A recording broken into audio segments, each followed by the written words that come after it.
Action, decision, action, उसके बाद में लर्न। आप बिना सीखे फील्ड में दौड़ोगे तो कहीं ना कहीं मात खा जाओगे। सर बता रहे थे कि हम बहुत सारी गलतियां करते हैं, वो गलतियां यही आके होती है क्योंकि हम बिना सीखे दौड़ने की कोशिश करते हैं, सीखने की कोशिश नहीं करते हैं, तब जाके हमारे साथ में गलतियां होती है और उन गलतियों का खामियाजा भी हमें भुगतना पड़ता है। तो मेरे प्यारे दोस्तों, मेरी बहनों, मेरी माताओं, मैं निवेदन करना चाहूंगा कि ये गलती कभी भी ना करें। सिस्टम को सीखने की कोशिश करिए, चाहे ऑफलाइन सेशन हो चाहे ऑनलाइन सेशन हो, उसका हिस्सा बनिए, उसमें पार्टिसिपेट करिए। अगर कोई शिकायत हो रही है, कोई दिक्कत हो रही है तो आप अपने अपलाइन से कांटेक्ट करिए, उनके अपलाइन से कांटेक्ट करिए, जो भी क्वेश्चन आ रहा है उसको क्लियर करिए। जब तक क्लियर नहीं होता है तब तक आप अपने फील्ड में जीरो हो, और जीरो कभी हीरो नहीं बनता, हीरो बनता है परंतु उसके लिए जीरो बढ़ के बैठना पड़ता है सीखने के लिए, तब जाके हीरो बनता है। तो सीखने पे फोकस करिए। चौथा काम है, जब आप डिसीजन, एक्शन, डिसीजन और लर्न, ये 3 काम करना शुरू करोगे तो चौथा काम ऑटोमेटिक हो जाता है, जिसको क्या बोलते हैं, अर्न। किसको मिलती है अर्निंग? जो 3 काम रेगुलर करता है उसको चौथी चीज ऑटोमेटिक मिलती है, जिसको हम बोलते हैं अर्न। और जब अर्निंग हमारी होती है तो जिंदगी में ऐसा कोई सपना नहीं है जिसको हम चाहे और वो मिले ना। है ऐसा कोई सपना जिसको हम शिद्दत से चाहे और मिले नहीं? कितने लोगों का मानना है कि हम किसी चीज को चाहे और मिले नहीं? कोई भी नहीं है? ग्रेट, एक बार जबरदस्त क्लैपिंग हो जाए, क्योंकि आप में इतना तो साहस है, इतना तो कॉन्फिडेंस है कि हम जिस चीज को चाहते हैं वो मिल सकती है।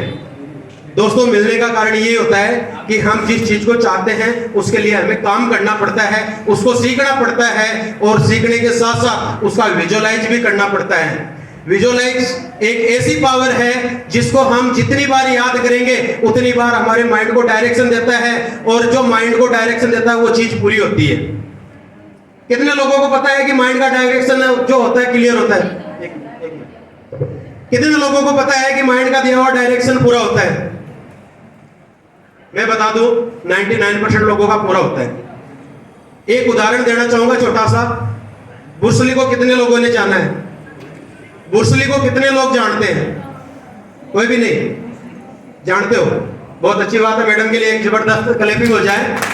ब्रूस ली एक ऐसा व्यक्ति है, भारत का ऐसा व्यक्ति था जिसने वो कारनामा अपनी लाइफ में ऐड किया जो कोई सोच भी नहीं सकता, और उस कारनामे को उसने सफल भी बनाकर दिखाया था, जिसको कहते हैं कि सोचने की ताकत। कि उसने अपनी लाइफ का ड्रीम ऐसे सेट किया कि मेरे को 10 साल का टारगेट लिया था कि 10 साल के अंदर अपनी लाइफ में दुनिया का हीरो बनना है।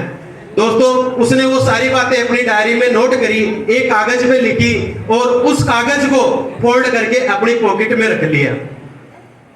उसका नतीजा क्या था वो मैं बताना चाहूंगा।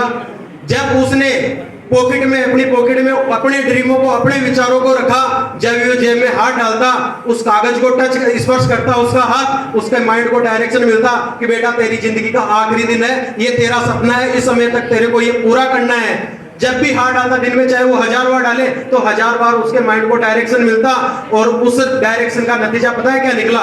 जो टारगेट 10 साल का था वो मात्र 3 साल के अंदर पूरा हो गया। ये होती है विजुअलाइजेशन की ताकत। तो धन्यवाद, थैंक यू वेरी मच।